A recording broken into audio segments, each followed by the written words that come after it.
Is po ng bansa, etong si Loren Legarda at si Leandro Lebiste, buo na loob nito, hindi na talaga uuwi. Ayan o, sabi ng Net25, ayan, ito po, Net25, ang nag-post nito. Ang sabi dito, Legarda, extended ang medical leave. Alam niyang may ano yan, alam niyang merong impeachment trial. Saka ano ba'y sakit ni Loren Legarda? Ha? Ano ba'y sakit niyan? At hindi kayang gamutin dito sa Pilipinas? Hindi kayang gamutin ng St. Luke's? Ng ano ba yun? East Medical Center ba yun? Hindi kayang gamutin dyan sa mga yan? Di ba? Alam nyo, ang ating bansa ngayon, meron ng mga magagandang hospital facilities, medical facilities, meron ng mga magagandang ano tayo ngayon, mga serbisyo sa sa kalusugan. Tapos umalis kalagitnaan ng impeachment trial dahil nabuking ni Boying Remulla yung tungkol po dito sa korupsyon na ginawa ng kanyang anak, nakasabwat siya. Actually, 'di ba parang eto ba, tingin niyo ba isip lang to ni Leandro Leviste, 'di ba? Parang si Leandro Leviste lang ba may pakana nito? Siyempre kasabwat yung nanay, hindi naman makukuha ni Leandro Leviste itong kontrata ng Solar Philippines kung hindi dahil sa kanyang nanay. 'Di ba, Ate Bergie? Kaya eto talaga Ate Bergie, hindi na talaga to hindi na talaga to uuwi. Yan ang yan ang hula ko diyan. Hindi na uuwi yan. Masyado ng matagal po para sa medical leave yan. Nag-extend pa. Eto kung talagang yung medical leave ay medical leave, bakit kailangan pang mag-extend? 'Di ba? Syempre kung pumunta siya doon para magpagamot, yung araw na yun, magpagamot na siya, uwi na siya kasi may impeachment trial. Kaya lang ito nga po ang ating hinala, ito ay nag-ano na to na hindi na po talaga uuwi at wala nang uwian ng mag-inang Leandro Leviste na yan. Wala na, bakit? Putya, eto may kumalat po na lumabas na yung CCTV footage Halatang halata na talaga. Ito yun, yung balita. Trial by publicity kung tawagin ang kampo ni former Congressman Jing Paras ang investigasyon sa umano'y honey trap plot laban kay Executive Secretary Ralph Recto. Nakikipag-ugnayan naman daw sila ng maayos sa mga otoridad pero bakit tila pinagtaguan daw sila ng ebidensya? Ang tugon ng NBI sa agenda report ni Andrea Salve live mula sa NBI headquarters sa Pasay City. Andrea. Corina, umalma nga ang kampo ni former Negros Oriental Congressman Jing para sa pagkalat ng CCTV footage ng isa sa mga umano'y meeting sa pagitan ng dating mambabatas kasama ang naarestong bugaw. Hindi raw kasi ito napakita sa kanila nang humarap sa mga investigador kahapon. Ang tanong ng kanilang kampo, bakit nauna pa raw ang media na mapanood yung video kesa sa kanila? Trial by publicity kung ituring. Ayan alam nyo sa totoo lang, meron akong hinala dito kung bakit hindi po ipinakita, hindi po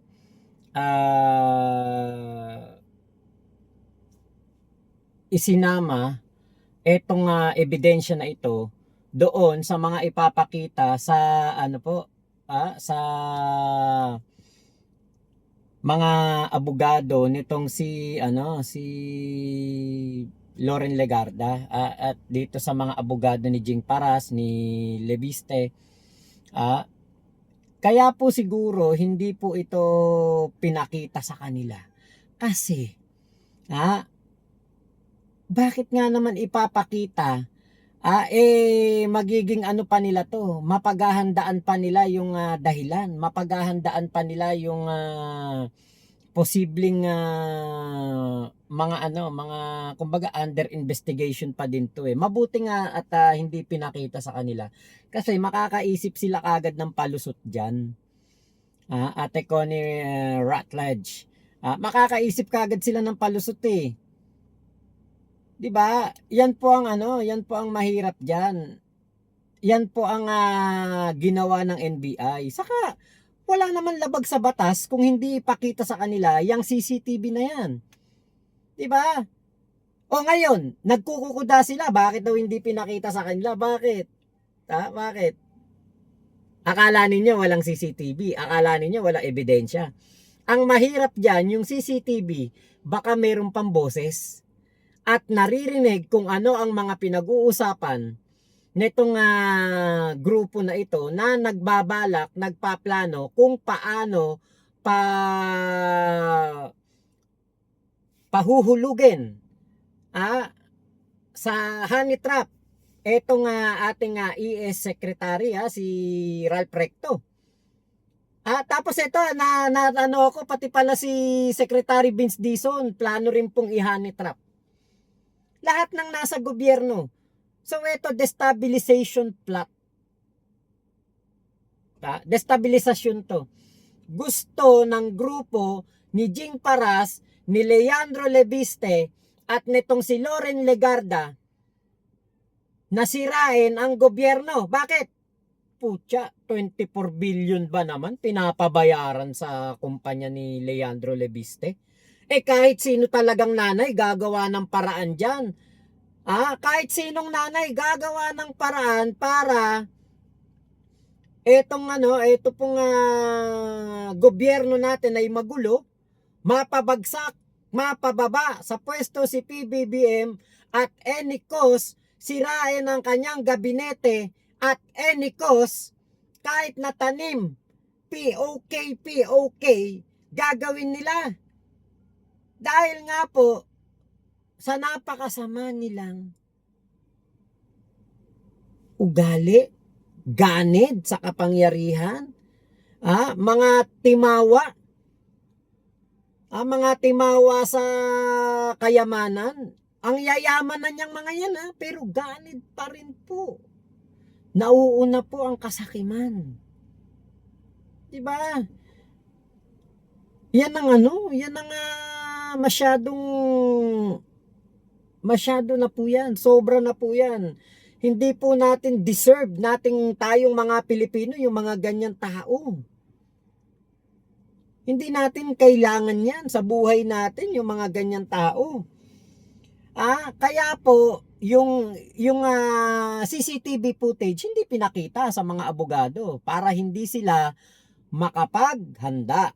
Ng kampo ni former Congressman Jing Paras ang pagkalat ng CCTV footage na kuha sa July 26 meeting ng dating mababatas kasama ang narestong umano'y bugaw na si alias Ken, ang isa sa mga umano'y binugaw na si alias Jen at ang mga abogado ng Rondain and Mendiola Law Firm na umano'y mga kasabwat sa planong character assassination plot laban kay Executive Secretary Ralph Recto. Kahapon ay humarap sa mga investigador ng NBI National Capital Region ang mga abogado ni Paras, pero ang kumalat na video ay hindi raw kasama sa mga ipinakitang ebidensya sa kanila. We are in good faith, nakipag-cooperate tayo as a lawyer ni Jing Paras, pero bakit hindi pinakita yan? So, bakit nauna pa ang media kaysa amin na we were in good faith na pumunta sa NBI para makipagtulungan sa investigation? Yung nangyari di ba? In good faith naman pala kayo. Di kahit may CCTV. Alam nyo, siguro baka ito hula ko lang. Baka sinabi nila, wala naman ikaw kayong ebidensya dyan. Saka wala namang ginagawang masama yung aming kliyente, hindi niya magagawa yan. Napakatinding palusot na niyan. Kasi baka akala nila hindi nakuha ng NBI yung CCTV. Is trial by publicity. Yung investigation, hindi based on evidence, hindi based on speculation, based on chismis, based on marites. Yun yan. Yun ang siyempre ide-depensa nyo. Pero hindi to based on marites kasi kung based on marites ito, 'Di ba? Dapat kung based in Marites ang isang istorya, dapat walang ebidensya. Dapat walang meeting. Dapat walang Viber messages. Kaya lang nagbura daw si Jing Paras eh. Oh, ba't magbubura? Para saan magbura? 'Di ba? Doon na kayo mahuhulog niyan sa Viber messages. Bakit kayo magbubura ng Viber messages? Actually, kahit nga burahin yung mga messages sa Viber, hindi naman po ito makakaapekto. Bakit? Kasi kayang-kaya po ng NBI i-recover ang mga deleted messages. Kaya nilang ipasabpina sa korte ang mga messages na yan ng Viber. Kahit anong platform, kahit anong messaging app, kayang-kaya pong i-request yan para makuha ulit yung mga binura. Una nang inamin ng kampo ni Paras na nagkaroon talaga ng pagpupulong sa pagitan ng mga individual na isinasangkot sa umano'y plano. Ayan. Pero hindi raw ito para sa isang masamang balak, kundi ay para tulungan ang kampo ng mga umano'y nabiktima na pinilit na gumamit ng droga at makipagtalik ng isa raw sa mataas na opisyal ng pamahalaan. It only proved that there's only a meeting. But hindi yun prove na may human trafficking, may mga criminal activities na planong gagawin. Ayon naman kay NBI Director Melvin Matibag, hindi sila obligadong ipakita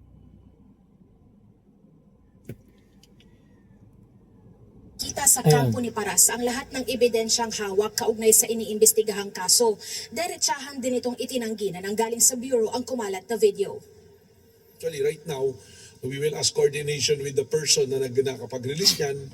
Baka probably they can provide us the copy so we can compare it with the CCTV na meron kami. We are guided by Memorandum Circular 48 ng DOJ na hindi namin pwedeng i-release, no? But the thing is, nandiyan yung CCTV na yan, it's subject to verification and authentication. Dagdag niya, dapat ay ikinatuwa pa ng kampo ni Paras ang paglabas ng CCTV para makapagkomento sila. The way they are reacting, parang nagagalit sila na bakit lumalabas yung CCTV. Nga. Dapat hindi ka siguro umiyak na ba't lumabas yung CCTV. Anyway, tama ka naman. Hindi naman may criminal activity. Sabi ko nga palagi, everybody is presumed to be innocent. Hindi ko nga sinasabing may crime na unless proven otherwise. Diba? Tuloy pa rin ang investigasyon at ayon sa kampo ni Paras ay iimbitahan daw silang 'Di ba? Dapat nga matuwa pa nga na merong CCTV. Hindi dapat nagagalit, hindi dapat kino-question yung paglabas ng CCTV.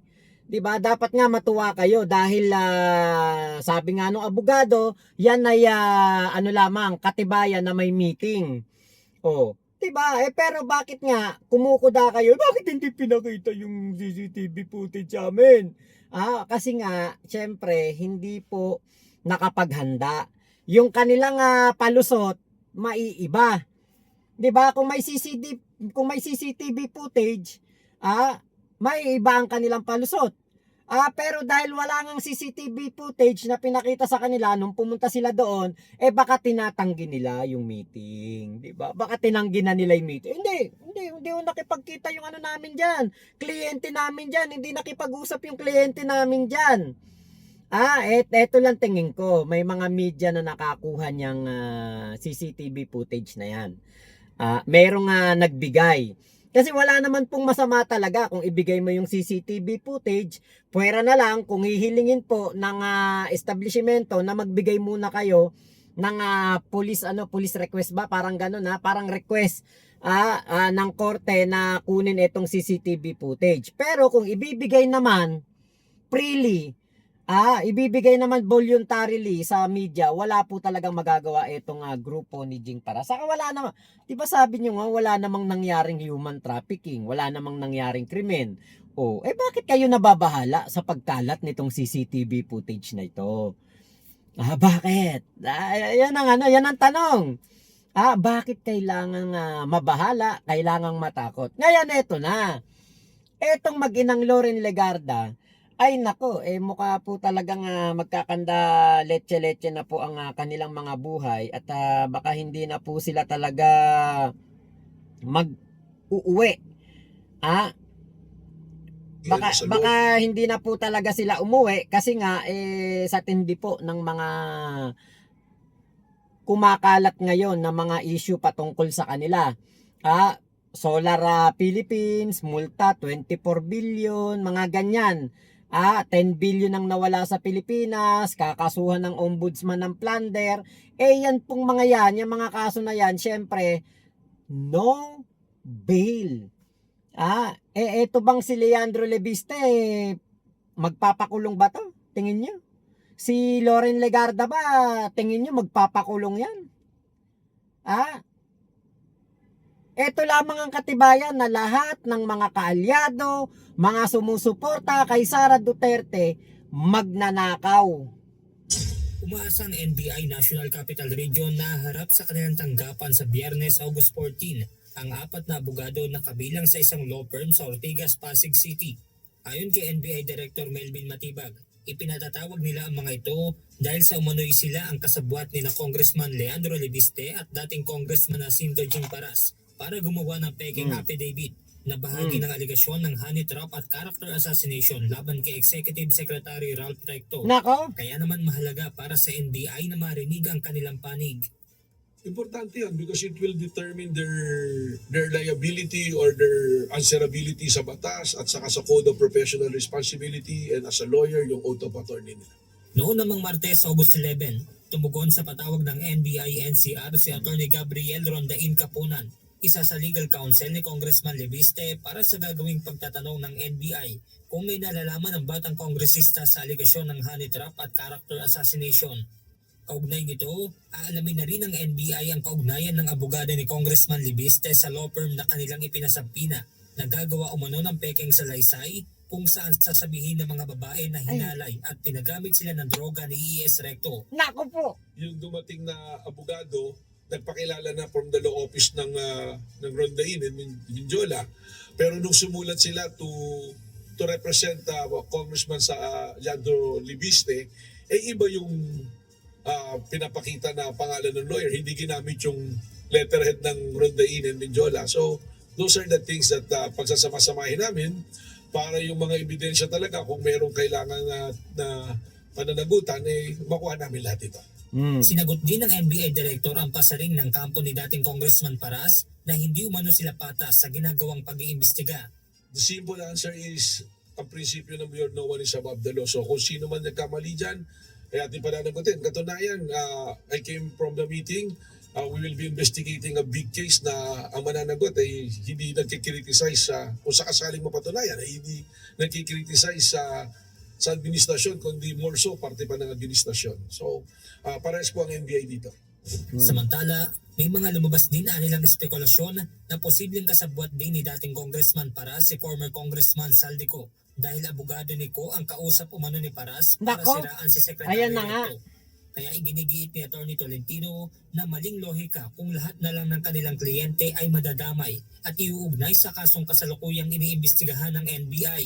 Ibig pa sabihin na lawyer ako ngayon ni Jing Paras, yung mga kliyente ko, I have a lot of clients. So yung mga kliyente ko, kasapat pala sa possible human trafficking. So, maling logic po yan. Dagdag pa ng abogado na nakahanda naman ang kanilang panig na makipagtulungan sa ginagawang investigasyon ng NBI kaugnay ng honey trap plot at character assassination laban kay Executive Secretary Recto. Benedict Samson, umahataw sa balita. Ayan na nga, 'di ba?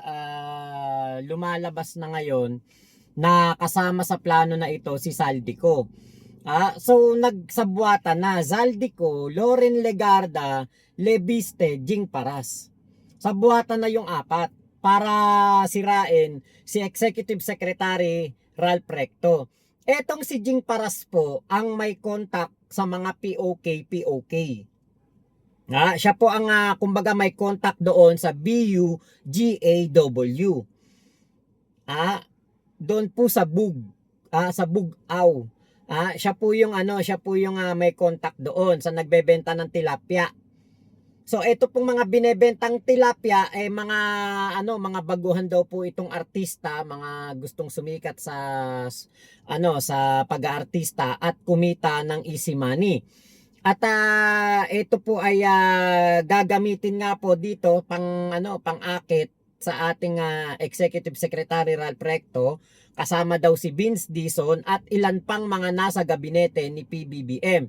So ito po, maliwanag to, isang malaking operasyon para po mahulog sa sinasabi nga pong honey trap etong mga tauhan ng gobyerno para masira ang gobyerno ni PBBM, para malunod sa eskandalo ang PBBM administration. Buti na lang talaga ang ating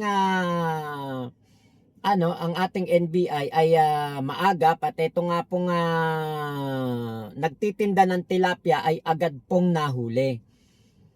Nahuli po kagad at hindi po ito mga nakapalag na at nagtapat na nga po na may kinalaman sila o may nalalaman sila na planong destabilisasyon sa ating gobyerno. Etong si Loren Legarda at si Leandro Lebiste, kung nakipag-connive na ito kay Zaldico, malabo na talagang umuwi. Tangay-tangay na nito ang mga bilyon-bilyong pera ng Pilipinas na ninakaw nila at eto na ang kanilang magiging panggastos doon sa ibang bansa. Siyempre si Loren Legarda isang ina na siyempre mahal na mahal niya ng anak niyan. Mas pipiliin niya ang anak niya kaysa sa bayan. Ang mga ganid po ganyan, gustong ma-secure ang future ng kanyang anak kahit na sa masamang paraan. Kaya po ang hula ko dito, hindi na talaga uuwi etong si Leandro Lebiste at etong si Loren Legarda. Makikisama na to kay Zaldico. Sasama na to sa pagtatago kay Zaldico at uuwi na lamang ang mga yan kapag si Sara Duterte na ang presidente. Ang tanong, magiging presidente pa ba si Sara Duterte? Nako, medyo po sila dyan. Medyo delikado po sila talaga dyan. Medyo talaga sila dito, lugi talaga sila sa sitwasyon, no? Kasi nga po kahit na may dala silang pera, kahit na marami silang pera, pero kung ikaw na may nagtatago, 'di ba? Paano mo ma-enjoy yung kayamanan mo? Lalo pa kapag ito po'y tumagal-tagal, syempre masisipa sa pagka-kongresista si Leandro Lebiste. Masisipa din sa pagka-senador etong si Loren Legarda, kapag talagang hindi sila umuwi. Masisipa sila dyan sa kanilang mga pwesto. Tapos, pag nasipa po sila, pwede pong kanselahin ang kanilang mga pasaporte. Diyan naliliit ang kanilang mundo, pero dahil nga meron na silang kasamang eksperto sa pagtatago na katulad ni Zaldico, yun na nga po ang posibleng maging nila guide para maging matagumpay ang kanilang pagtatago doon sa Europe. Kaya na to, kumbaga na tong sitwasyon na ito, lalo pong ginawang komplikado na mag-inang Loren at Leandro ang kanilang mga buhay. Ito po'y resulta ng kanilang pagiging ganid sa kapangyarihan at ganid sa kayamanan.